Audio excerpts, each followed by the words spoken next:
Bien, bonsoir à toutes et à tous. J'ai attendu les 2 ou 3 minutes d'usage avant de commencer ce webinaire et je vous remercie d'être nombreux et nombreuses à y participer, dont le thème que nous avons choisi pour ce soir est la rémunération du médecin libéral simplifiée pour gagner plus. Voilà qui peut intriguer et je crois que ça mérite vraiment qu'on aille un peu plus loin. Alors, j'ai essayé de voir un petit peu comment on pourrait aborder ces thématiques-là. Je vous parlerai de la problématique acte et forfait, bien sûr de la consultation et des propositions qu'on fait, des actes techniques, du problème des forfaits, un mot sur la prévention, et puis je terminerai sur tout ce qui tourne autour du secteur 2 et de ce que beaucoup appellent l'espace de liberté tarifaire. Alors, acte ou forfait, ça fait souvent l'objet de discussions. Je le dis et je le redis, la CSMF reste attachée à un paiement à l'acte parce que c'est le propre de la médecine libérale, c'est le propre des fondements de la charte de la médecine libérale de 1928 et pour nous, c'est la priorité absolue. Alors bien sûr, l'acte, c'est ce qui doit rémunérer le soin, on va y venir, et les forfaits, c'est ce qui peut rémunérer des fonctions qu'on a du mal à rémunérer à l'acte. Je pense à des missions transversales, on y reviendra aussi, à des choses autour de la qualité, etc. Et effectivement, dans ce débat sur l'acte et le forfait, je vois que certains s'excitent en disant « nous, on veut de l'acte, de l'acte, de l'acte », mais ils prônent 20% de forfait. Je pense que le paiement forfaitaire doit rester absolument minoritaire. Bien sûr, il est plus élevé chez les généralistes que chez les médecins des autres spécialités. On y reviendra et le chiffre que mon ami Luc Duquesnel avait donné sur les forfaits, c'était un maximum de 15%, ce qui me semble effectivement correspondre à un tout petit peu plus que la situation actuelle, mais pas beaucoup plus. Alors, la consultation. D'abord, partageons un constat. La consultation est très mal payée en France. L'acte de consultation, aller voir un médecin généraliste en France, c'est très sous-payé par rapport aux tarifs des actes dans d'autres pays européens. Tout le monde est d'accord. Le tarif européen de référence, il est probablement autour d'une 50aine d'euros, pas tout à fait, en moyenne. Et vous voyez qu'en France, on est pour un médecin généraliste à 25 euros, on est très loin de ça. Mais il y a pire. C'est que cet acte de consultation aujourd'hui, ça n'est pas celui qu'on avait hier, quelle que soit la spécialité. Ce sont des actes plus longs, plus complexes, parce qu'on a des patients plus âgés, plus fragiles, et aujourd'hui, ces actes de consultation font appel à notre dimension d'expertise. Alors, vous savez, ça fait longtemps que la Caisse d'assurance maladie a été sollicitée fortement par la CSMF pour tenir compte de cette complexité. Et depuis très longtemps, nous avons souhaité qu'il y ait des tarifs qui tiennent compte de ça et qu'on mette en place ce qu'on a appelé, avec un terme qui n'est peut-être pas très heureux, une hiérarchisation des actes de consultation. Nous voulons obtenir ça, pourquoi? Parce que la Caisse d'assurance maladie nous enfume. Elle nous dit, mais attendez, on va créer des consultations complexes, des consultations très complexes, etc. Et on avait l'impression qu'on partait sur, enfin, un chemin où on était entendu. Mais pas du tout. Ils nous ont fait une espèce d'usine à gaz avec des cotations supplémentaires, des MCX, des MTX, dans des cas très précis, dans des situations de niche, par spécialité, etc. Mais qu'est-ce que c'est que cette histoire? C'est pas du tout ça qu'on veut. On veut mettre à plat toutes ces lettres qu'on ne sait pas utiliser. Parce qu'on s'y perd, et comme on s'y perd, on perd de l'argent. Certains médecins arrivent à utiliser beaucoup plus régulièrement et de façon efficace, sans frauder, les lettres qui peuvent s'ajouter aux tarifs de base, mais avouez que c'est ridicule. Une consultation chez le spécialiste, autre que médecin généraliste, c'est CS plus MPC plus MCS. faut mettre fin à tout ça. Il faut simplifier. Donc, on supprime toutes ces lettres et on fait 4 niveaux. 4 niveaux. Pourquoi 4? Parce qu'on veut regrouper toutes nos consultations dans ces 4 niveaux de consultation qu'on appellera comme vous voulez N1, N2, N3, N4, peu importe, mais 4 niveaux de consultation. 4 niveaux qui iront d'une consultation dite de base vers une consultation très complexe. 4 niveaux, et on supprime toutes ces lettres clés qu'on ne sait pas utiliser, qu'on utilise mal, dont on ne met pas à profit l'ensemble de ce dispositif. Alors, comment est-ce qu'on peut faire? La première notion, et ça a été dit, l'acte de base, ça ne peut pas être à moins de 30 €. Alors, je ne rentrerai pas dans le débat la consultation à 30, la consultation à 40, la consultation à 50. C'est un débat ridicule. C'est un débat ridicule parce que, oui, aujourd'hui, aller voir un médecin, ça devrait valoir 50 €. Sauf qu'aujourd'hui, la consultation chez un médecin généraliste, c'est 25. Donc, vous comprenez bien que si on vous promet 50 € demain, les promesses n'engagent que ceux qui les écoutent. J'ai oublié d'être naïf, je ne suis pas un perdant de l'année, on n'aura pas de la perte de la caisse d'assurance maladie. Par contre, si on met fin à toutes ces lettres complémentaires et qu'on simplifie en 4 niveaux et qu'on obtient un budget complémentaire, nous allons pouvoir valoriser la lourdeur de notre métier, la complexité de notre métier, et c'est comme ça qu'on va tirer notre expertise vers le haut et qu'on pourra vraiment la mettre à la hauteur de ce qu'elle devrait valoir aujourd'hui dans le pays. Moi, je suis désolé, aller voir un médecin pour 25 €, pour moi, je le dis clairement, c'est une insulte à notre profession. Et aujourd'hui, ça ne peut plus durer, surtout quand vous avez un patient âgé, atteint de plusieurs pathologies chroniques, qui arrive avec une liste de courses où il y a plusieurs problèmes à régler. Et donc, ça, c'est plus possible. Il faut absolument qu'on arrive à ça. Donc, 4 niveaux. Le seul problème, et Nicolas Revel a refusé qu'on aborde cette question-là, c'est comment on régule. Comment on régule pour éviter que tout le monde fasse que le 4e niveau, parce qu'il sera un niveau plus élevé que le niveau 1. Mais ça, c'est assez simple. Il suffit de travailler avec les CNEP, le Collège de médecine générale, bref, par spécialité, voir un petit peu comment nos consultations se répartissent sur ces 4 niveaux et collectivement mettre en place un processus de suivi de l'utilisation de ces 4 niveaux. Ça s'est fait dans d'autres cas. Je pense à la consultation lourde de cardiologie qui, à l'époque, lorsqu'elle a été créée, correspondait à cette démarche-là, avec un engagement sur une cible en termes de quantité de répartition par rapport à cette consultation lourde cardiologique. Après, il faudra bien sûr valoriser des éléments complémentaires à ces 4 niveaux. Simple, toujours simple. Il y en a marre de ces lettres qui s'ajoutent et de ces dérives qu'on ne sait plus gérer. Alors, c'est quoi? C'est par exemple la visite. La visite, il faut la revaloriser. On ne peut pas rester avec une visite qui soit aussi basse sur l'objet des placements et aussi basse sur les ICA, par exemple. Donc ça, ce sont des choses qu'il faut valoriser. Il faut valoriser y compris et maintenir, bien sûr, et valoriser tout ce qui est fait en nuit, tout ce qui est fait en férié, parce que là aussi, ce sont des actes particuliers. Tout ce qui est fait en urgence. Et je pense en particulier au débat que nous avons autour du secteur d'accès aux soins, du service d'accès aux soins et du SAS. À partir du moment où c'est régulé, c'est fait en urgence, c'est forcément à un niveau plus élevé. Bref, tout ça, il faudra le valoriser.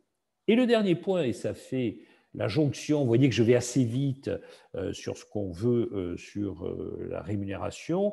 Le dernier point, c'est les associations, en particulier les associations avec les actes. On a beaucoup de mal à obtenir ça de la part de la Caisse d'assurance maladie. Chaque fois qu'on a obtenu la possibilité d'associer un acte à une consultation, ça a toujours été des batailles infernales. Il a fallu arracher ça avec les dents. Ça s'est fait dans certaines spécialités très ponctuellement. Il faut élargir ça. Il faut que la Caisse d'assurance maladie comprenne que dans un certain nombre de cas, si on ne peut pas associer la consultation avec l'acte, eh bien, ça fait un deuxième un deuxième déplacement pour le patient, ça le pénalise et c'est complètement ridicule. Après les consultations, les actes techniques. Les actes techniques aujourd'hui font l'objet d'une nomenclature qu'on appelle la CCM technique, la classification commune des actes médico-techniques, que vous connaissez tous. Et cette nomenclature est complexe. Il y a beaucoup d'actes différents, plus de 7000. Il faut la réformer, il faut probablement la simplifier. Il faut donc la réformer, la simplifier. C'est ce qui est prévu. Il y aura un haut conseil de la nomenclature qui va se mettre en place. Nous nous sommes battus pour qu'il y ait une composition paritaire, autant de médecins libéraux que d'experts venus des centres hospitaliers, de façon à ce que, et bien sûr centres hospitaliers au sens large, y compris hospitaliers universitaires, de façon à ce que cette modification de la nomenclature, comme ça avait été fait dans les années 2000 pour la CCAM, fasse l'objet d'un débat expertal et qu'ensuite la hiérarchisation tienne compte de tout ça. Pourquoi? Parce qu'il faut que cette CCAM, elle évolue. Elle évolue en particulier sur les actes innovants. Ce n'est pas possible d'avoir des actes innovants qui aujourd'hui mettent des mois et des années avant d'être intégrés dans la CCM technique. Ça pénalise bien sûr le médecin qui fait un acte innovant avec une technique particulière, mais ça pénalise surtout le patient. Et donc aujourd'hui, il faut aller vers des actes innovants qui soient inscrits à la nomenclature à partir du moment où il y a consensus dans la profession et que l'acte innovant a été validé par les instances des CNEP concernés. Il faut que ça aille beaucoup plus vite dans la mise en place de la nomenclature. Deuxième point qu'il nous faut absolument réformer sur les actes techniques et la CCM technique, c'est le coût de la pratique. Pourquoi? Parce que le coût de la pratique, il a évolué au fil des années. Il a évolué et on voit bien, quand on regarde de façon un peu macro, l'évolution des revenus des médecins et ce qui s'est passé sur les dernières années, voire même les dernières décennies, on voit que les médecins ont beaucoup de mal à maintenir leur niveau de revenus et qu'ils le font uniquement parce qu'ils ont augmenté leur activité. Ils ont augmenté leur activité et ils courent derrière en permanence parce qu'ils ont une augmentation de leurs charges dans les cabinets. Et ces charges, c'est bien ce que reflète le coût de la pratique. Et on voit bien qu'en particulier pour les actes innovants, je pense par exemple à la chirurgie assistée par robot, elle a un coût qui est lié en particulier non seulement à l'achat du matériel, qui bien sûr est la plupart du temps à la charge de l'établissement de soins, mais surtout au matériel jetable qui est considérable. Et aujourd'hui, c'est un frein justement à l'accès à cette chirurgie robot assistée dans tous les établissements et par tous les chirurgiens qui voudraient s'y mettre ou qui s'y sont mis. D'où la nécessité d'ailleurs de voir qu'il faut revoir ce coût de la pratique dans énormément de spécialités. Le troisième point sur la CCM technique, c'est qu'il faut qu'elle soit évolutive. Il faut qu'elle soit évolutive et qu'elle tienne en compte justement de ces évolutions au fil des années. Je parlais du coût de la pratique, mais il n'y a pas que ça. Et puis, un dernier point, et je le dis parce que ça fait des années que la CSMF se bat là-dessus, on a un problème particulier qui est celui du coût de la pratique dans les DOM. Et il est absolument anormal que les départements et les régions d'outre-mer ne bénéficient pas d'un coefficient comme ça a été reconnu pour la tarification à l'activité dans les établissements de soins pour soutenir l'activité des médecins de toutes les spécialités, puisque ça concerne toutes les spécialités, la CCM technique, je le rappelle. Il est absolument essentiel que toutes les spécialités puissent bénéficier d'un coefficient qui valorise mieux les actes techniques dans les DOM, comme c'est d'ailleurs le cas pour la consultation, et qu'aujourd'hui, le coût particulier de la pratique dans les DOM soit pris en compte, et c'est un coût qui est à la fois lié à l'investissement pour le matériel technique, mais aussi à sa maintenance, et j'en discutais souvent avec mes amis des DOM, souvent ils sont obligés d'avoir un double matériel, justement à cause des délais et d'une maintenance qui est très difficile. Autre point sur la rémunération du médecin libéral, c'est le forfait. Alors, c'est un débat, effectivement, et je sais qu'un certain nombre de médecins, voire même de syndicats, sont plutôt favorables à développer les forfaits dans nos modes de rémunération. Ce n'est pas notre cas. Ce n'est pas notre cas, même si on reconnaît qu'il est nécessaire aujourd'hui d'avoir une rémunération par forfait sur certaines de nos activités, sur certaines de nos missions. Je vais prendre un exemple, c'est la permanence des soins. On comprend bien qu'on est obligé, pour la permanence des soins, d'avoir un forfait qui rémunère l'astreinte du médecin, qui reste à disposition d'une population, d'un territoire, d'un établissement de soins pour intervenir en cas de besoin. Ça existe dans toutes les professions, dans toutes les situations, et il est légitime que cette rémunération par forfait se fasse. Sauf que, attention, les forfaits aujourd'hui, souvent, ils sont à des tarifs bloqués. Je vais prendre un exemple. Les forfaits dans les établissements de soins, ils n'ont pas bougé depuis 2002, 150 € pour les 12 heures. C'est inacceptable. C'est quand même profondément anormal. On voit que c'est très difficile de faire bouger la valeur de ces forfaits. En plus, dans beaucoup d'établissements de soins, les ARS ont supprimé des lignes de garde dans les établissements de soins privés au détriment des médecins qui s'y engageaient parce qu'il y avait un service d'urgence reconnu. Et donc ça, c'est absolument anormal. Donc il faut absolument que ces forfaits soient aussi revalorisés pour l'ensemble des médecins qui s'impliquent. Et on parlait du service d'accès aux soins. S'il y a un service d'accès aux soins qui est mis en place avec des temps dans la journée de travail des médecins qui sont essentiellement des médecins généralistes, qui sont réservés à des actes régulés par le service d'accès aux soins, eh bien, cette astreinte-là aussi, elle doit être rémunérée en plus du supplément qui doit être attribué lorsque vous faites un acte qui a été régulé par la régulation libérale du service d'accès aux soins. Donc ces valeurs, il faut absolument les faire évoluer. Alors dans les forfaits, il y a aussi d'autres éléments qu'on n'oublie pas, parce qu'aujourd'hui on est content de les encaisser, mais qui sont très discutés dans la profession, je le sais et je le partage, et nous le partageons. C'est la ROSP, la rémunération sur objectif de santé publique. Pourquoi ? Parce qu'aujourd'hui, on voit bien que c'est un instrument qui n'est pas très fiable par rapport à l'objectif qu'il s'était donné initialement. Initialement, c'était quoi ? C'était valoriser quelque part la bonne médecine, la bonne qualité de prise en charge, le respect des règles de bonne pratique. Et je trouve que, de ce point de vue-là, c'est quelque chose qui est intéressant. Valoriser la qualité, valoriser la pertinence d'une démarche, d'un acte médical, d'un parcours, d'une organisation de parcours. Je pense que tout ça, ça va dans le bon sens. Mais il faut complètement retravailler cette ROS pour en faire vraiment un outil de valorisation de la qualité et de la pertinence du travail médical dans un cabinet, de façon à ce que la ROSP ne soit pas déviée dans l'objectif qu'elle s'était donné au départ. Autre point que je souhaite aborder, c'est le problème de la prévention.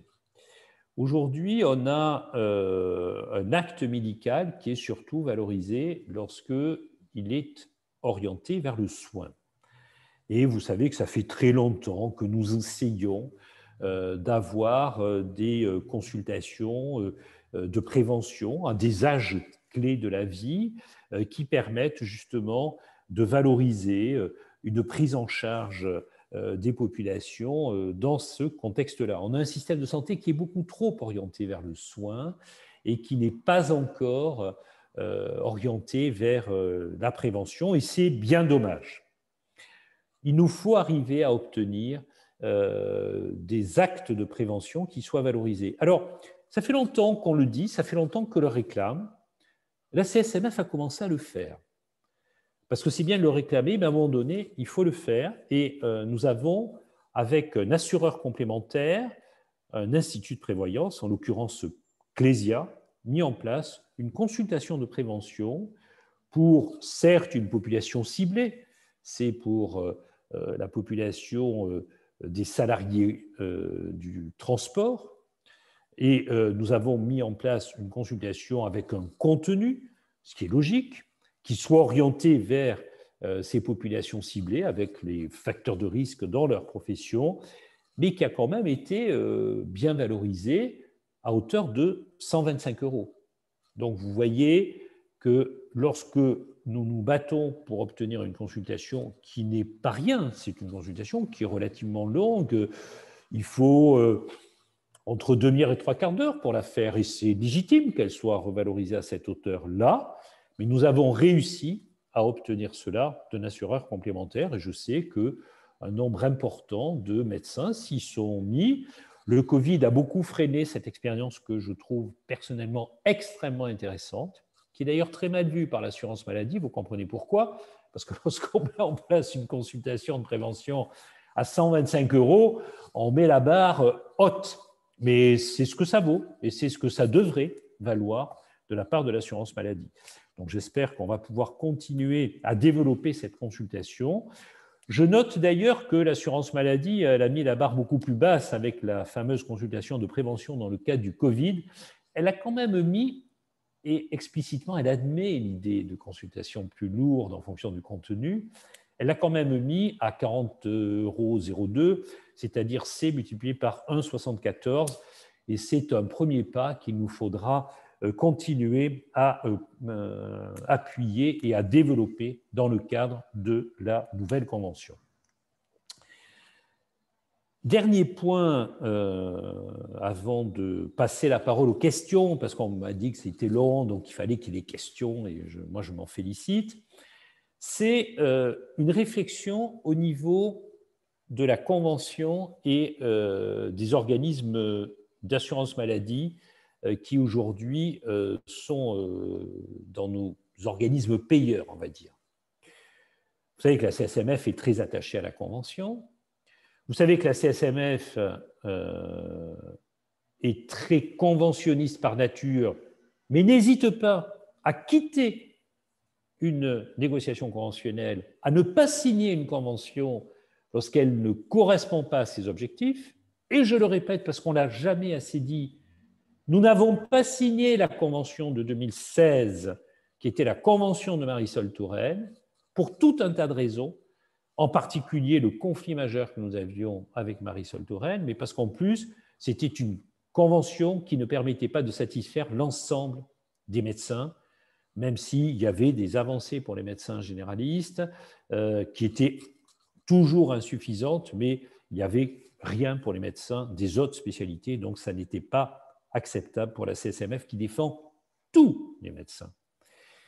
Mais aujourd'hui, il faut aussi regarder ce qui se passe avec les autres organismes de couverture sociale, c'est-à-dire les assureurs complémentaires. Et là, je rentre dans ce qui existe déjà aujourd'hui, qui est l'Optam et l'Optam Co, qui sont des secteurs où les médecins de secteur 2 et de secteur 1 sur titre, et nous avions obtenu ça à l'époque, ont accès, malheureusement aujourd'hui, il y a très peu de médecins généralistes qui ont les titres pour pouvoir accéder à cet Optam, et aujourd'hui, ce mécanisme permet de faire rentrer, en tout cas c'était l'engagement qu'ils avaient, les assureurs complémentaires dans la prise en charge de ce que moi je refuse d'appeler des dépassements d'honoraires, mais qui sont des compléments d'honoraires.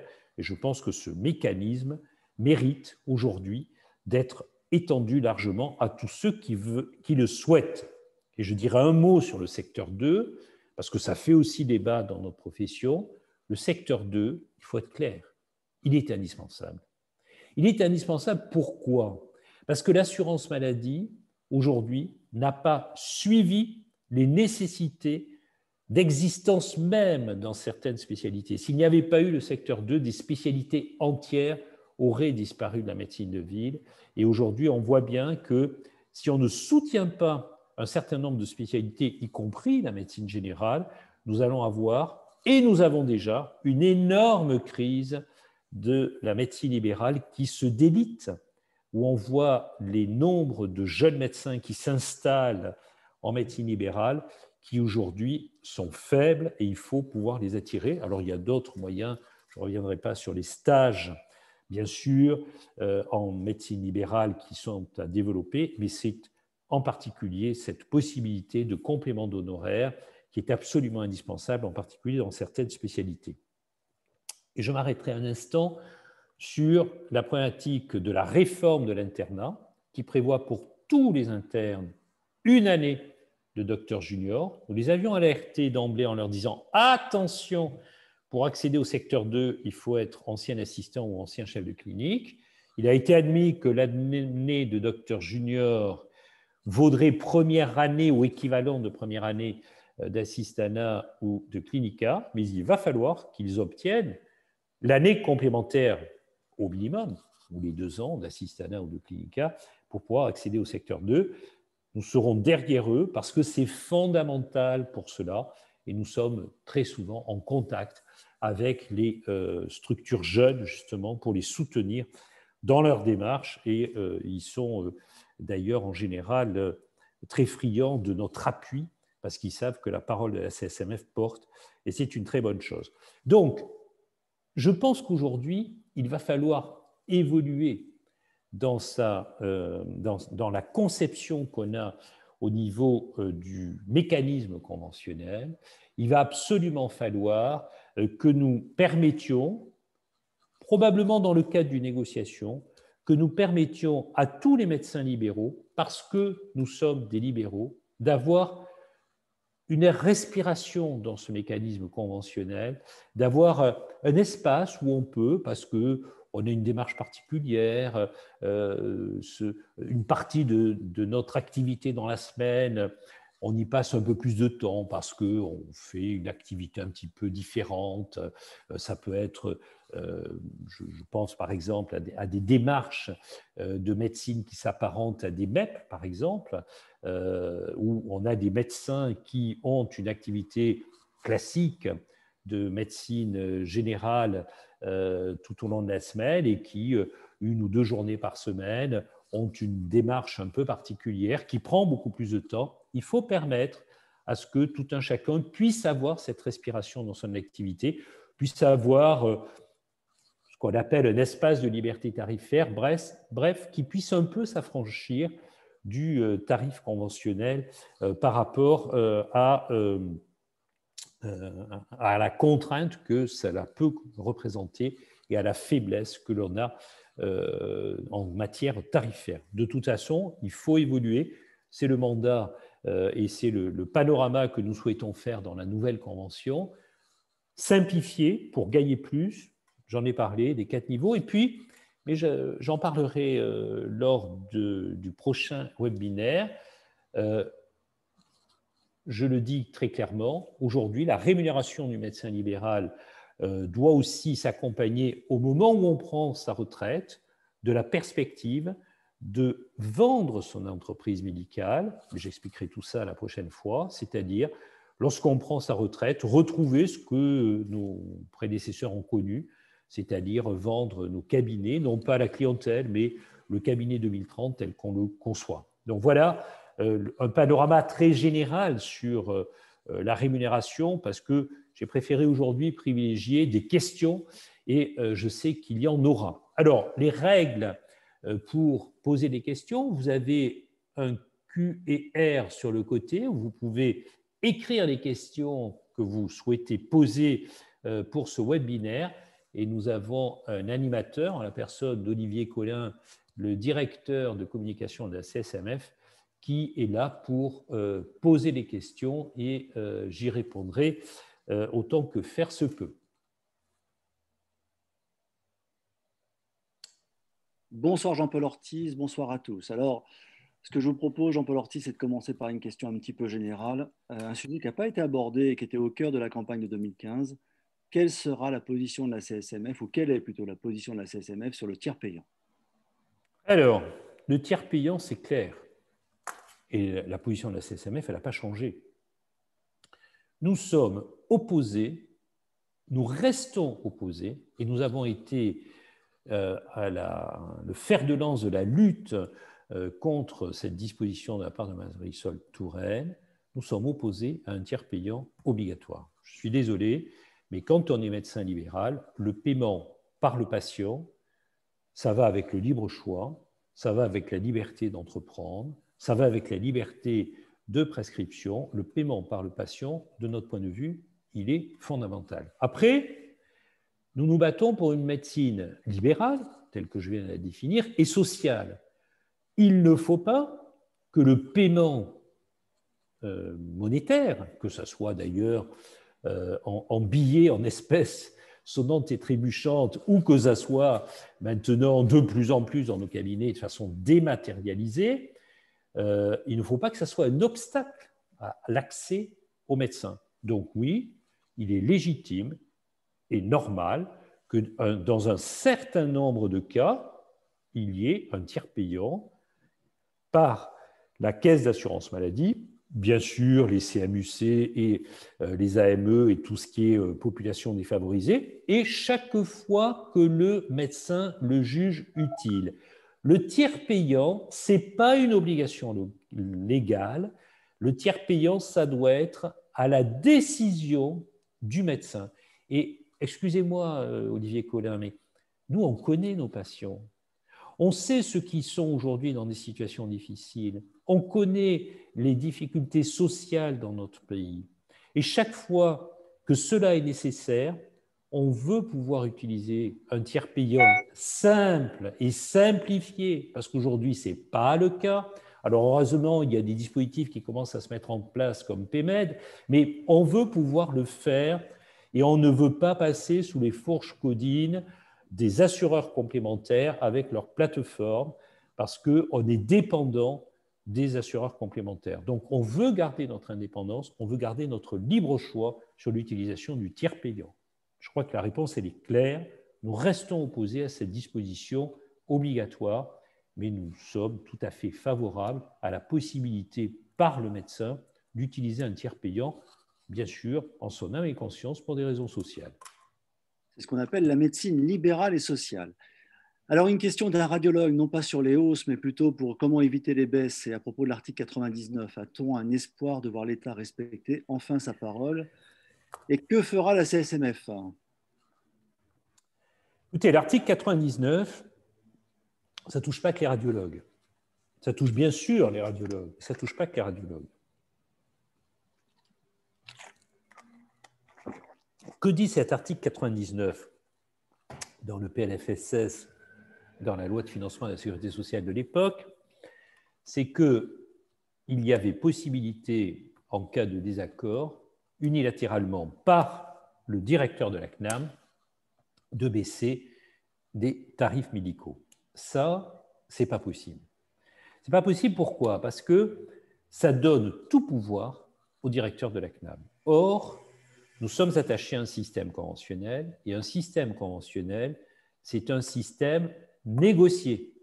Un système négocié, ça veut dire que les syndicats médicaux, la CSMF, le premier d'entre eux, et la caisse d'assurance maladie doivent trouver un terrain d'entente. Et s'il n'y a pas de terrain d'entente, il est insupportable et inadmissible que l'un des deux partenaires conventionnels s'arroge le droit de décider tout seul contre l'autre. Ça, c'est inacceptable. Alors, nous l'avons dit de multiples fois, nous l'avons dénoncé. Je rappelle que cet article 99 devait être supprimé. Il y a un engagement écrit de la part de la ministre de la Santé de l'époque, Agnès Buzyn. Si le plan pertinence était au rendez-vous pour les radiologues, mais là aussi, je pense que cela ne sera possible que si la pertinence, elle est soutenue et développée par toutes les parties concernées, les radiologues, qui sont ceux qui font l'acte qui a été demandé, l'acte radiologique qui a été demandé par le médecin, que ce soit un médecin généraliste ou un médecin d'une autre spécialité, mais il faut aussi que, dans le cadre d'une démarche de pertinence, celui qui demande l'examen radiologique ait un intérêt à expliquer à son patient, parce que c'est souvent comme ça que ça se passe, à expliquer à son patient que non, il est inutile de faire un scanner dans tel ou tel cas, une IRM dans tel ou tel cas, alors qu'il la demande avec insistance. Pourquoi ? Parce que lorsque le patient demande cela, on va prendre le cas d'un médecin généraliste ou d'un médecin spécialiste en médecine générale, vous m'excuserez si je ne reprends pas l'ensemble de la phraséologie, mais elle est tellement aujourd'hui ancrée dans la maison confédérale que chez nous, il n'y a que des spécialistes. Donc, c'est simple. Donc, lorsque le patient demande ça à son médecin généraliste, le médecin généraliste, il va passer du temps pour expliquer à son patient que c'est inutile, c'est prématuré, qu'on en rediscutera, etc., etc. Et ça, c'est une démarche de pertinence de la part du médecin généraliste qui doit aussi être valorisée dans le cadre d'une démarche de pertinence pour tous les médecins. Et au passage, je fais remarquer une chose.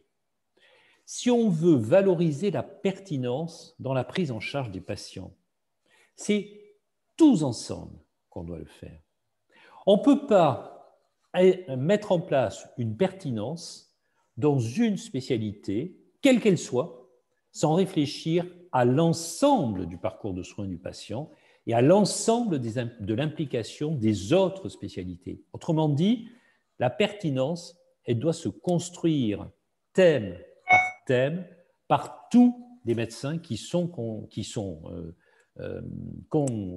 intéressés par cette démarche de pertinence et pas par une seule spécialité. Donc, pour résumer, la pertinence, c'est tous ensemble, sinon ça ne marche pas bien, ça c'est clair.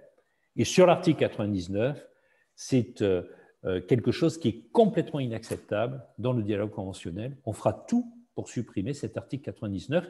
On n'y est pas arrivé, mais je ferai simplement une remarque, Olivier Collin. Vous savez, le combat syndical, c'est un combat de longue haleine. Et il ne faut pas se désespérer. Plus on est fort ensemble, plus on joue collectif, plus on est susceptible d'arriver à triompher. Alors, un petit remerciement d'un médecin généraliste qui remercie le président de la CSNF de ne pas oublier les généralistes dans la répartition des gains obtenus grâce à la pertinence. Alors, une question assez amusante. Quelle est la juste rémunération d'un médecin et est-ce que vous pouvez la définir? Ça vaut quoi un médecin aujourd'hui?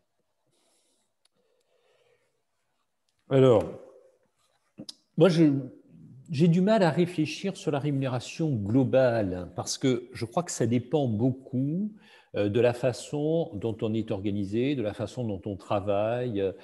Mais quand on voit en moyenne les autres pays européens et ce que gagnent les médecins dans la plupart des autres pays européens, je ne parle pas des pays du Sud, mais je me suis beaucoup intéressé à ces rémunérations dans d'autres pays européens.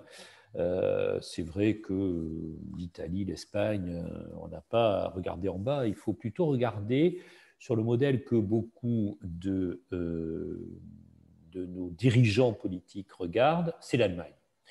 L'Allemagne, suivant les spécialités, le rapport multiplicateur par rapport à ce que gagnent les médecins en moyenne dans chacune de nos spécialités, médecine générale comme les autres spécialités, le coefficient multiplicateur, c'est 1,4 à 1,7. Voilà la réalité. Alors, je ne parle pas des États-Unis parce que la problématique est très différente, mais voilà la réalité. Comparons des systèmes de santé qui sont comparables, qui sont d'un financement équivalent en termes de quantité par rapport au PIB et qui sont d'organisation équivalente, c'est-à-dire qui sont des systèmes bismarckiens, qui ne sont pas des systèmes complètement étatisés, même si on peut commencer à se poser des questions en France. Mais bon, donc quand on regarde ça, on voit qu'on a un rapport de 1,4 à 1,7 avec des pays similaires. Donc je crois qu'effectivement, les médecins français, aujourd'hui, ne sont pas honorés par la société comme ils devraient l'être. On n'est pas la seule profession d'ailleurs, hein, mais c'est particulièrement vrai pour la médecine française. Je parle des médecins libéraux. Hein, je parle des médecins libéraux. Alors après, de la même façon que la rémunération globale me semble insuffisante pour un médecin libéral, et pour moi, la cible, c'est la rémunération des Allemands, qu'est-ce que je vous dise. On voit bien que l'acte médical, je l'ai dit tout à l'heure, c'est une valeur qui est insultante pour la profession. Moi, je suis désolé, mais je vois ce que je paie en tant que citoyen dans la vie quotidienne. Je citerai aucune des autres professions parce que ça nous fait mal.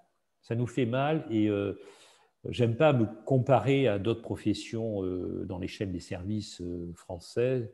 Mais franchement, 25 € pour voir un médecin généraliste après 9 à 10 ans d'études, c'est scandaleux, quoi. Je le dis très clairement. Mais pourquoi? Parce que depuis des années, on s'est battu pour grappiller 1 € par-ci, 1 € par-là. Écoutez, franchement, c'est plus ça qu'il faut faire. Il faut vraiment changer de braquet. Et c'est pour ça que nous proposons de renverser la table, mettre fin à tout cet enfumage de la caisse, comme j'ai dit tout à l'heure. Simplifier pour gagner plus, ça veut dire 4 niveaux, et comme ça, on arrivera à mieux valoriser ce qu'on fait. Alors, une question de Anne. En quoi un syndicat polycatégoriel est le mieux à même d'assurer une juste rémunération? Anne est spécialiste, elle le précise. Bien sûr, parce que seul et isolé, on est facilement fragile. Tous ensemble, on est plus fort. Ça, c'est clair. Tout ce qui nous divise nous affaiblit. Moi, je suis attristé, et je le dis avec gravité, parce que on ne peut pas laisser la profession dériver comme ça. Ces élections, il va y avoir 8 syndicats qui vont déposer des listes. Pas partout, c'est vrai, la seule qui dépose des listes dans tous les collèges et partout, c'est la CSNF. Mais vous vous rendez compte de cet affaiblissement de la représentation professionnelle? Chaque fois qu'on s'isole, on se fragilise. Chaque fois qu'on se divise, le gouvernement se frotte les mains. Non seulement il se frotte les mains, mais il favorise ces divisions. Et quand je vois aujourd'hui qu'on a, pour répondre à Anne qui est spécialiste, on a des spécialistes qui essaient de se diviser à nouveau en s'isolant dans un groupe qui représenterait que les spécialistes, je dis mais quelle erreur, mais quelle attitude suicidaire, parce que si on n'est pas ensemble, je le disais pour la pertinence, il faut la construire tous ensemble. Si on ne se regroupe pas pour se défendre tous ensemble, on est mort. Nicolas Revel, je me souviens, j'en avais discuté avec lui. Nicolas Revel, l'ancien directeur général de la CNAM, qui est quand même maintenant directeur de cabinet à Matignon, du Premier ministre. Mais Thomas Fatom, je n'ai pas abordé ce thème-là avec lui en tête-à-tête, mais je sais qu'il pense exactement la même chose. Mais il rêve que d'une chose. Il ne rêve que d'une chose, c'est diviser la convention en 2. Une pour les généralistes, une pour les spécialistes. Pourquoi? Parce qu'ils vont vite... Et si en plus ils peuvent diviser la convention des spécialistes sur les plus gros d'un côté et les autres, ils seront encore plus contents. Pourquoi? Parce que, comme ils l'ont fait dans d'autres professions, ils vont jouer les uns contre les autres. Ils vont dire, ah mais non, attendez, là, pour les spécialistes, circuler, il n'y a plus rien à voir. On a tout donné aux généralistes parce que de toute façon, on manque de médecins traitants sur le terrain. Et les spécialistes, ils auront beau dire, mais vous avez vu les délais d'attente pour les spécialistes, vous avez vu qu'il y a des spécialités qui sont en train de mourir. Ne vous inquiétez pas, ce n'est pas grave, ça ira à l'hôpital. Attention à ça. Pour les radiologues, je le dis très clairement pour les radiologues, Nicolas Revel, il rêvait que d'une chose, d'avoir une convention médicale spécifique aux radiologues comme il l'a obtenu pour la biologie. C'est ça dont il rêve, parce qu'il sait très bien qu'il pourra serrer la vis. Parce que, entre nous, vous imaginez une grève des radiologues? Je ne suis pas sûr que ça fasse pleurer dans les chaumières. Vous imaginez un mouvement de protestation de telle ou telle spécialité? Moi, je ne le sens pas trop. Par contre, si tous les médecins libéraux, aujourd'hui, protestent, s'unissent et ont une parole forte parce qu'ils sont unis tous ensemble, ça pèse. Ça pèse parce que ça pèse dans les cabinets médicaux de médecins généralistes, dans les cabinets médicaux des médecins cliniciens dans les autres spécialités, dans les établissements de soins privés où interviennent les médecins libéraux, dans les plateaux techniques lourds où interviennent les médecins libéraux. Ça fait beaucoup de monde. Et beaucoup de monde qui disent à leurs patients « ça ne va pas, on n'est pas content, etc. » Mais ça pèse. Et je me souviens quand j'avais rencontré Alain Juppé à l'époque où il essayait de revenir un peu dans la vie politique, notre première rencontre en tête-à-tête, elle avait été un peu punchy, puis il avait été très honnête, d'ailleurs il l'a redit après publiquement, et il m'avait dit, oui, je sais, j'ai payé cher de ne pas avoir écouté les médecins libéraux à l'époque. Et je crois qu'effectivement, à partir du moment où tous les médecins libéraux s'unissent et parlent d'une même voix, eh bien, je peux vous dire que vis-à-vis des décideurs et des politiques, ça pèse. Et je le redis, toutes les divisions nous affaiblissent et elles sont mortifères pour le pouvoir de la profession. Jean-Paul Ortiz, il est 19h50. Il y a encore beaucoup de questions. Mais vraiment, je suis trop long, excusez-moi. Hein, mais... Donc, il va falloir faire plus court. Alors, par respect pour la Guyane, nous avons une question de Christian que vous devez connaître, qui pose une question très précise. Quelle est la position de la CSMF sur l'amélioration de l'attractivité des retraités actifs dans les régions fortement défavorisées comme la Guyane, où en plus 45% des libéraux ont plus de 60 ans? Je milite pour une exonération fiscale sur les revenus d'activité des retraités actifs, mesure qui ne coûterait rien à l'État, car s'ils ne travaillent pas, il n'y a pas de toute façon d'entraide fiscale. C'est quoi votre réponse? Alors, cumul emploi-retraite, j'en ai parlé la semaine dernière.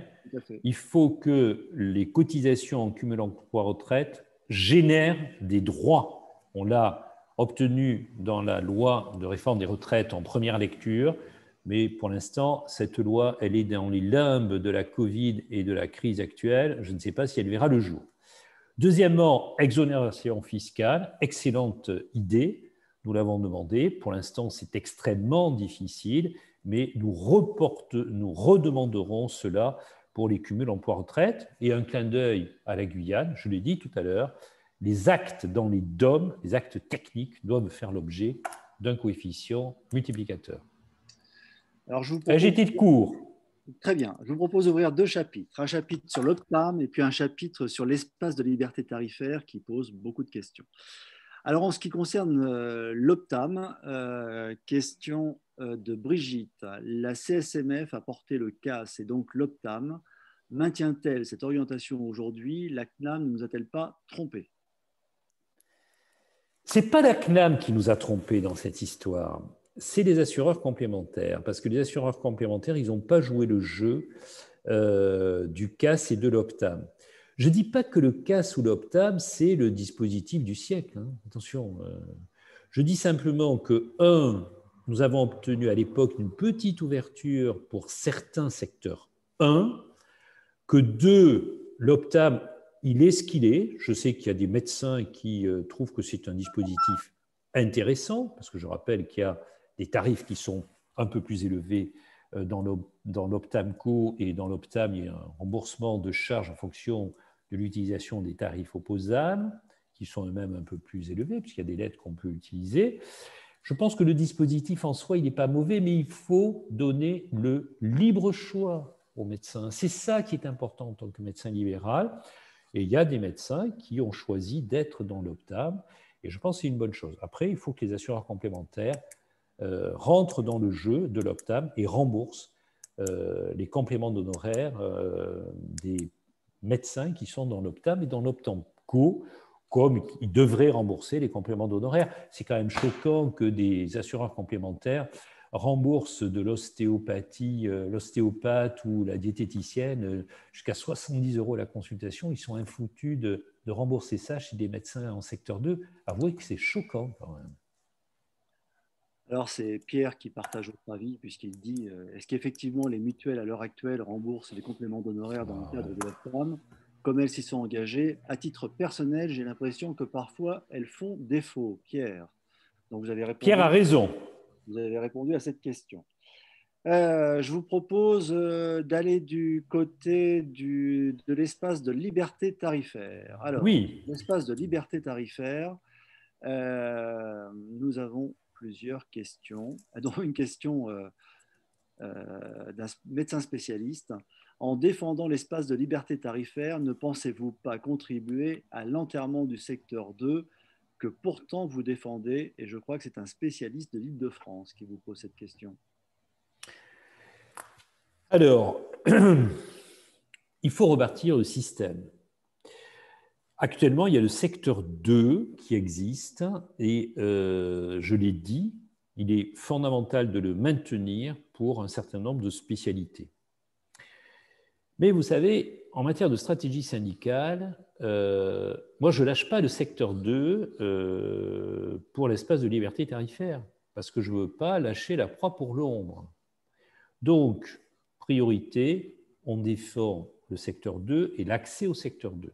Néanmoins, une fois que j'ai dit ça, et dans la future convention, bien sûr, nous aurons cette position-là, une fois que j'ai dit ça, je dis aussi, il est légitime que tous les médecins, j'ai bien dit tous les médecins, aient une respiration tarifaire dans leur activité professionnelle. Je l'ai expliqué tout à l'heure, je citerai éventuellement l'exemple belge que je cite souvent, où les médecins belges ont une partie de leur temps, je crois que c'est plafonné à 20% de leur activité, en nombre d'actes, hein, c'est clair, qui peut faire l'objet d'un complément d'honoraires, qui d'ailleurs devrait être pris en charge par les assureurs complémentaires.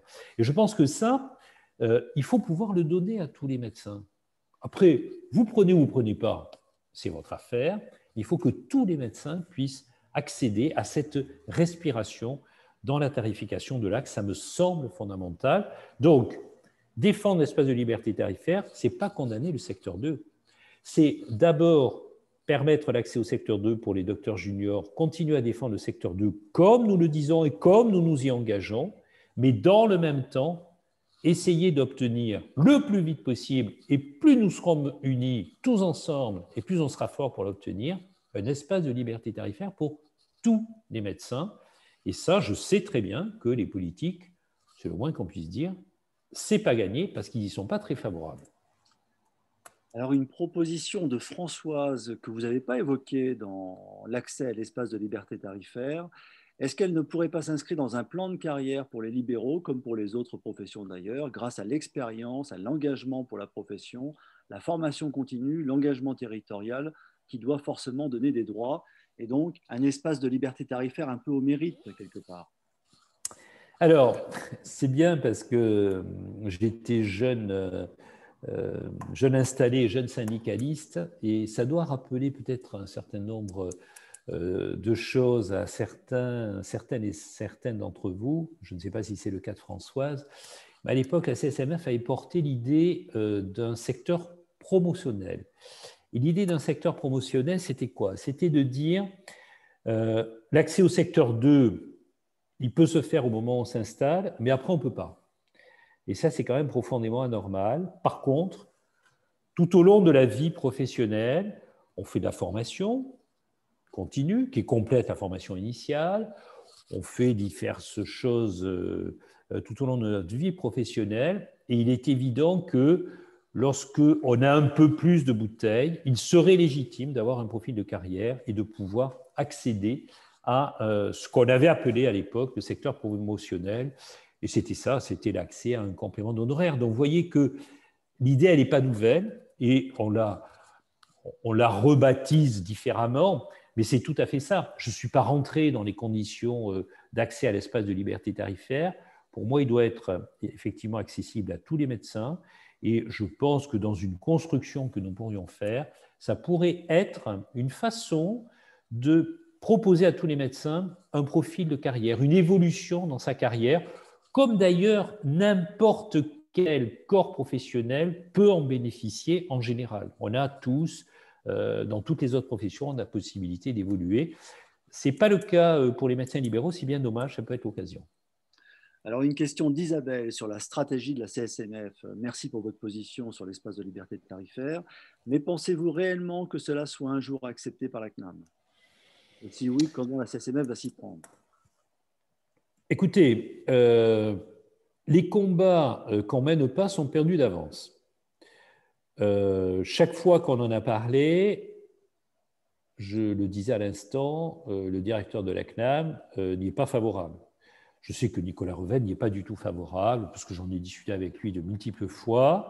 Mais ce n'est pas pour ça qu'il faut dire, bon, ils ne sont pas favorables, on range le machin, on verra.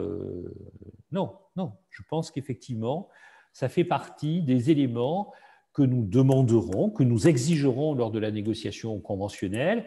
Et puis, je le disais tout à l'heure, négocier une convention, c'est arriver avec un texte conventionnel, des propositions. C'est ce que nous allons faire si pour la prochaine négociation conventionnelle, nous arriverons avec des propositions. Parce qu'il y en a marre de se faire imposer des éléments par la caisse et après d'essayer de grappiller trois trucs. On arrivera avec une proposition de convention qu'on mettra sur la table et toute négociation devra faire l'objet de pas en avant des uns et des autres. Donc, ça fera partie du lot dans la négociation et bien évidemment, on fera tout pour y arriver. Est-ce qu'on y arrivera? Ça dépendra de la force qu'on aura. Alors, une question d'un spectateur anonyme, pour reprendre son expression. Comment expliquer que dans le cadre de deux actes techniques, dans la même consultation, le deuxième est coté à moitié? Ça fait partie des règles de la NGAP, de la nomenclature générale des actes professionnels. Le deuxième acte est coté à moitié, le troisième au quart et le quatrième n'est pas coté. Bon, sauf quelques exceptions, j'y reviens pas. C'est vrai que c'est profondément anormal. Alors, c'était issu à l'époque d'une réflexion autour des actes chirurgicaux, puisqu'on considérait que le patient était déjà installé, etc., etc., ce que moi je trouve quand même un peu tiré par les cheveux, mais dont acte. Je crois que vraiment tout ça, ça doit être revu. Je parlais d'une nécessaire réforme de la nomenclature des actes médicaux, et ça fera partie des éléments dont on discutera, mais ce n'est pas le seul. Hein. Il y a plein de choses à revoir sur cette nomenclature des actes médicaux, bien évidemment. Alors là, je salue une question d'un assureur qui est présent ce soir, Laurent. Et Laurent, il pose cette question, il met la difficulté de la liberté tarifaire n'est-elle pas liée avant tout au fait que l'on fait croire aux patients qu'en ce qui concerne la santé en France, tout est gratuit? Oui, c'est pas faux, mais Et Laurent, en tant qu'assureur, ne joue-t-il pas ce jeu-là d'ailleurs? C'est une question qu'on pourrait lui poser. vous pourrez lui retourner la question, vous avez raison, Olivier. Mais c'est vrai, quelque part, c'est un peu ça. On a un système de santé en France, et je trouve que ce n'est pas une bonne chose, où on affiche tout en gratuité, d'où notre opposition ferme au tiers payant généralisé obligatoire. Parce que ce tiers payant généralisé obligatoire accrédite encore cette idée tout est gratuit, j'ai payé, j'y ai droit, enfin des réflexions insupportables qu'on a dans nos cabinets médicaux quand on ne nous demande pas le bon de transport, parce que c'est comme ça qu'ils vous le demandent, les patients, alors que c'est une prescription médicale, j'en passe et des meilleurs. C'est vrai que c'est un côté choquant, et c'est vrai que quelque part, le patient, il est déresponsabilisé par rapport à la santé et par rapport à sa santé. Parce que faut quand même se dire les choses. Dans la démarche d'accès aux soins et dans la... Autant nous sommes pour faciliter l'accès aux soins en médecine libérale pour tous les patients, y compris les défavorisés. Mais enfin, qu'on ne me raconte pas qu'il n'y a pas une part de consumérisme en matière de santé. On le sait bien. Donc, tout affiché gratuit, je pense que c'est une erreur. On a un reste à charge qui est le plus bas des pays européens, des pays de l'OCDE. Ce n'est pas normal. On parle souvent de l'Allemagne. On est à 8% versus 13%. Donc, vous voyez qu'il y a quand même un différentiel important. La gratuité, ce n'est pas une bonne chose. Alors, Jean-Paul Ortiz, question piège. Là. Je crois que c'est un médecin angiologue qui pose une série de questions. C'est Nadette qui dit, première question un petit peu générale, pourra-t-on enfin obtenir un C à 30 € et mettre un terme à la cotation CSMC SMPC à 30 euros. Cette triple cotation fait perdre beaucoup de temps de consultation lors de la télétransmission. J'ai répondu à ça, bien sûr. C'est le but qu'on s'est fixé. Il faut mettre fin à ces 3 lettres-là qu'on associe et on va tout faire. Et vraiment, c'est un combat qu'il faut qu'on arrive à obtenir et ça dépend de la force que nous aurons, bien sûr. 4 niveaux, N1, N2, N3, N4 ou notre lettre, peu importe. 4 niveaux, point. Et on arrête toutes ces conneries de lettres. On ne sait pas s'en servir. Alors, attendez, il faut arrêter maintenant. Alors justement, un constat toujours de Nadette qui dit beaucoup de demandes d'écho Doppler artériel et veineux en angiologie. Pourra-t-on enfin envisager une lettre clé en rapport avec cet acte au lieu de faire revenir le patient 2 fois, ce qui coûte plus cher à la Sécu car 2 cotations pleines et fait perdre du temps aux patients et aux médecins car 2 rendez-vous? Tout à fait, et je considère que c'est ridicule. Je le disais à l'instant, ces associations d'actes qui sont diminuées, de mon point de vue, elles sont parfaitement injustifiées. Donc je crois qu'il faut tout à fait y mettre fin et permettre, dans une même séance, d'avoir des actes. À partir du moment où c'est des actes foncièrement différents comme ça, c'est quand même complètement idiot. De la même façon, il va falloir pouvoir associer la consultation à un acte technique. Parce que quand vous faites l'acte, derrière, vous avez une activité de consultation et c'est complètement idiot de faire revenir le patient pour ça. Alors justement, une question encore de Nadette et on en terminera avec elle, mais une question intéressante parce qu'elle ouvre la notion d'urgence. Et Oui. elle dit, pourra-t-on négocier une majoration d'urgence pour les échodoppler, rajouter en urgence suspicion de phlébite par exemple? On l'a déjà demandé. On l'a déjà demandé, on ne l'a pas obtenu. Mais ce n'est pas pour ça qu'on va lâcher le combat. On l'a déjà demandé. Pourquoi? Parce qu'aujourd'hui, la majoration d'urgence, elle ne peut se faire que sur des actes de consultation ou des actes très ciblés en hospitalisation, en particulier des actes de chirurgie lourde où le pronostic vital est en jeu. Enfin, bon, ils sont quand même extraordinaires à la caisse pour vous inventer ça. Donc oui, moi, ça me semble fondamental qu'un certain nombre d'actes puissent faire l'objet d'une majoration d'urgence parce que c'est légitime bien sûr pour le médecin qui va prendre le patient entre deux parce qu'il a besoin de cet examen et c'est légitime pour le patient. Je rajouterai quand même une chose, c'est que cette majoration d'urgence pour le médecin spécialiste d'une autre spécialité, elle est utilisable dans les 48 heures sur demande du médecin traitant si c'est le cas, mais c'est le cas en consultation et pas sur les actes techniques. Et ça, c'est pas acceptable. Alors, je vous propose d'ouvrir un dernier chapitre, celui de l'entreprise libérale. C'est quoi une entreprise libérale pour la CSMF? Alors, ce débat-là, nous allons l'avoir la semaine prochaine, mon cher Olivier Collin. Donc, je veux bien commencer à en parler, mais... Vous avez ouvert le chapitre tout à l'heure. Pardon? Vous avez ouvert le chapitre tout à l'heure.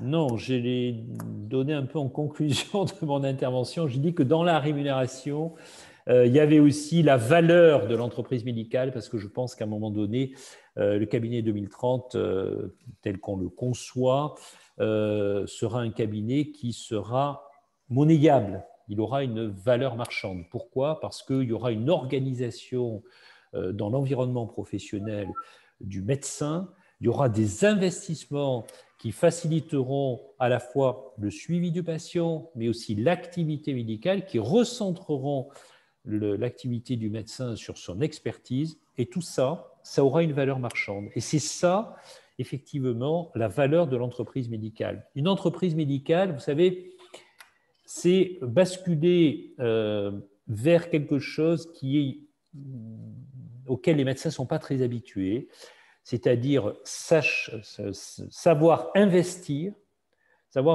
aujourd'hui pour avoir des gains demain. Quand on investit dans un plateau technique lourd, je pense aux radiologues, mais pas que, parce qu'il y a des spécialités médico-techniques qui investissent aussi dans leur outil de travail, ils savent très bien que l'investissement d'aujourd'hui, il sera monnayable à la sortie. Mais il n'y a pas que ça dans une entreprise, il y a aussi l'environnement. On parlait par exemple des assistants médicaux. Moi, je suis quand même frappé de quelque chose. On a obtenu que la caisse d'assurance maladie accompagne, mette le pied à l'étrier des médecins qui embauchaient un assistant médical avec des aides, excusez-moi, qui ne sont pas négligeables, hein.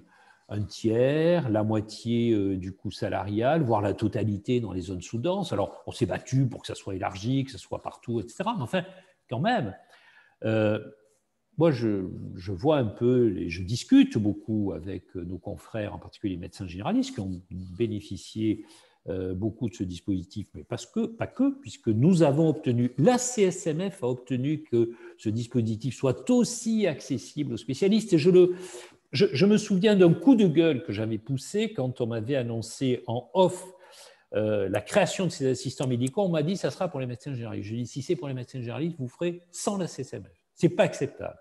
Il n'y a aucune raison d'exclure les médecins des autres spécialités parce qu'eux aussi, en particulier en spécialité clinique, ils en ont besoin. Et nous l'avons obtenu. Ça prouve d'ailleurs que lorsque on défend les deux catégories, on est plus fort.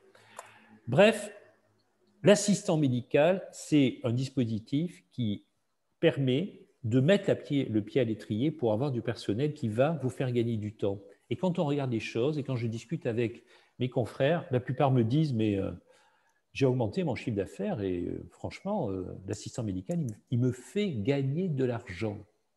C'est ça la notion d'entreprendre, c'est investir dans du personnel, investir dans du matériel pour, être plus tranquille, avoir un environnement plus agréable, être plus heureux d'exercer sa profession et demain pouvoir revendre son entreprise médicale. Alors, une remarque de Pierre à propos d'une question sur le deuxième acte technique à moitié prix et dit mais là, je vais répondre pour vous, Jean-Paul. Essayez chez le boulanger de payer la deuxième baguette à 50% de son prix. Chez moi, la troisième est gratuite. Alors, une question sur les 4 niveaux de consultation. Oui. Comment convaincre les médecins de la justesse de ces 4 niveaux de consultation? Vous en avez parlé, mais a priori, il faut y revenir. Alors, moi, je crois qu'il faut quand même faire prendre conscience aux médecins que toutes ces lettres qu'on nous a rajoutées au fur et à mesure, on ne sait pas les utiliser. Alors, on fait des formations à la nomenclature et je salue là l'engagement d'Evolutis DPC, le pôle formation de la CSMF et tous les experts et tous les formateurs qui y passent du temps. Je sais qu'y compris ce soir, il y a une formation en cours qui va être faite. Donc, ça se fait beaucoup, bien sûr, par voie dématérialisée. On essaie de faire que les médecins s'approprient ces multiples lettres complémentaires aux lettres de base, pour l'exprimer de façon simple. Je sais aussi que dans la maison, on édite des plaquettes, que beaucoup de médecins en sont très friands, où on explique tout ça, mais c'est des plaquettes de 4 ou 5 fiches, tellement c'est compliqué. Il faut arriver à supprimer tout ça, il faut arriver à avoir 4 niveaux, il faut s'atteler au mécanisme de régulation de ces 4 niveaux, ça c'est le plus important, voir comment on régule, parce que je me souviens encore de l'expression de Nicolas Revel, et moi je l'ai très mal vécu cette affaire, parce que je l'avais convaincu d'arriver à valoriser les actes complexes. Et je me souviens en tête à tête, un jour, il me dit « Ah oui, mais votre système, on va embarquer des passagers clandestins, je ne pourrai jamais vérifier, il va y avoir des gens qui vont abuser, etc. » Je lui dis « Mais enfin, Nicolas, mais arrêtez de considérer que les médecins sont des fraudeurs, enfin, quand même. On met en place une régulation collective, vous avez tous les outils nécessaires avec vos outils informatiques, vous savez au jour le jour combien… Là, actuellement, ils nous disent exactement combien on a fait de vaccinations le soir même. Alors, il faut quand même arrêter de nous prendre pour des imbéciles quand même. Donc, il faut qu'on réfléchisse au mécanisme de régulation entre les 4 niveaux. Mais c'est ça qu'il faut qu'on arrive à faire. Pourquoi? Parce qu'on va valoriser ces consultations complexes. Et moi, je suis désolé, mais quand un médecin passe 2 heures, 3/4 d'heure à s'occuper d'un patient, eh bien, je suis désolé, ça ne peut pas valoir 25 €. Tournez-le comme vous voulez, ce n'est pas possible, ce n'est pas acceptable. Et c'est ça la crise que nous ressentons tous, ce manque de considération sur notre engagement professionnel. Et J'espère qu'on va y arriver dans la prochaine convention. On fera tout pour y arriver dans la prochaine convention. Il faut absolument qu'on arrive à obtenir ces 4 niveaux. Si c'est simple, si c'est simple comme bonjour, je suis sûr que les médecins se l'approprieront et très vite. Alors, il y a aussi beaucoup de questions, mais je les garde pour la prochaine fois, qui sont liées justement à la vente du cabinet. Mais on est plus sur de la capitalisation que sur la rémunération. Donc, je prends toutes ces questions et je les garde pour la prochaine fois. On va terminer par une dernière question, qui est une question de deux personnes que vous devez bien connaître. Un s'appelle Luc, l'autre s'appelle Franck. Est-ce que 2 conventions médicales, une pour les généralistes et une pour les spécialités médicales, seraient de nature à obtenir des revalorisations plus importantes pour les autres spécialistes? Vous voyez ce qu'ils veulent dire. Tout à fait. Je salue mes amis Luc Duquesnel et Franck de Vulder qui président les 2 branches de la CSMF, la branche des généralistes et la branche des spécialistes. Je serais presque tenté de dire qu'il préside les 2 jambes de la CSMF parce que la CSMF, elle marche sur 2 jambes. Écoutez, on a connu ça dans le passé. Donc, ce n'est pas la peine d'inventer le fil à couper le beurre. Je vous le rappelle quand même, chers amis Luc et Franck, on a connu ça dans le passé, une convention pour les médecins généralistes qui avait été signée à l'époque par FG France, que la CSMF avait refusé de signer, et absence d'accord pour une convention chez les spécialistes. Je me souviens, j'étais jeune installé et à l'époque, il y avait eu ce qu'on appelle un règlement minimum arbitral. Résultat des courses, nous avons été pénalisés, nous avons fait l'objet à l'époque des fameuses lettres clés flottantes et des reversements. Toute revalorisation pour les médecins spécialistes ont été bloquées pendant des années et des années. Voilà ce qui s'est passé. Ne rêvons pas. 2 conventions, une pour les généralistes, une pour les spécialistes, c'est la porte ouverte qu'on donne au gouvernement pour, au gré de ce qu'ils voudront bien faire, valoriser un petit chouïa les généralistes et rien sur les spécialistes, parce que, je le disais tout à l'heure, on va avoir beaucoup de mal à faire pleurer dans les chaumières, ou éventuellement, de temps en temps, sur quelques spécialités ciblées. Et encore, ils en profiteront pour baisser les autres, etc. C'est la porte ouverte à ça. À partir du moment où vous avez une seule convention, ça veut dire qu'effectivement, ensemble, on sera beaucoup plus fort pour obtenir des revalorisations pour les 2 catégories. Et je le disais tout à l'heure, je donnais l'exemple des assistants médicaux, c'est l'exemple même. Si la CSMF n'avait pas tapé du poing sur la table en disant c'est non, les assistants médicaux, on veut que ça soit accessible aussi aux médecins spécialistes, il n'y en aurait pas eu. Alors vous allez me dire, c'est vrai que ça a beaucoup bénéficié aux médecins généralistes et moins aux médecins spécialistes des autres spécialités. Peu importe, c'est un problème de principe.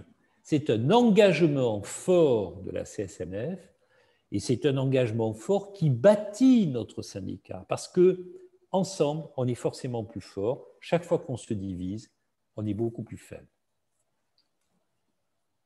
Jean-Paul Ortiz, il est 20h17. Nous avions prévu d'arrêter à 20h15. Rendez-vous la semaine prochaine. Rendez-vous à la semaine prochaine, même heure, même chaîne, si j'ose dire. 19h, 20h15 maximum. On essaiera de pas trop déborder. Et la semaine prochaine, nous allons aborder un thème qu'on a à peine effleuré aujourd'hui, qui est celui du cabinet 2030. Je sais que ça intrigue beaucoup de gens parce que c'est autour de l'innovation, c'est autour de faire évoluer la construction, donner une perspective à la profession. Et je sais que beaucoup de médecins aimeraient savoir un petit peu plus qu'on y met derrière. On en parlera la semaine prochaine. Je vous donne rendez-vous à toutes et à tous à la semaine prochaine. Et n'oubliez pas, du 31 mars au 7 avril, il faut voter pour la CSMF et surtout faire voter autour de vous pour les propositions que nous portons, parce que nous pensons que ce sont des propositions qui sont innovantes, novatrices, qui sont de nature à faire bouger la profession et tous ensemble à obtenir des avancées significatives à la fois de la Caisse d'assurance maladie et du pouvoir politique. Merci, bonsoir et à la semaine prochaine. Au revoir.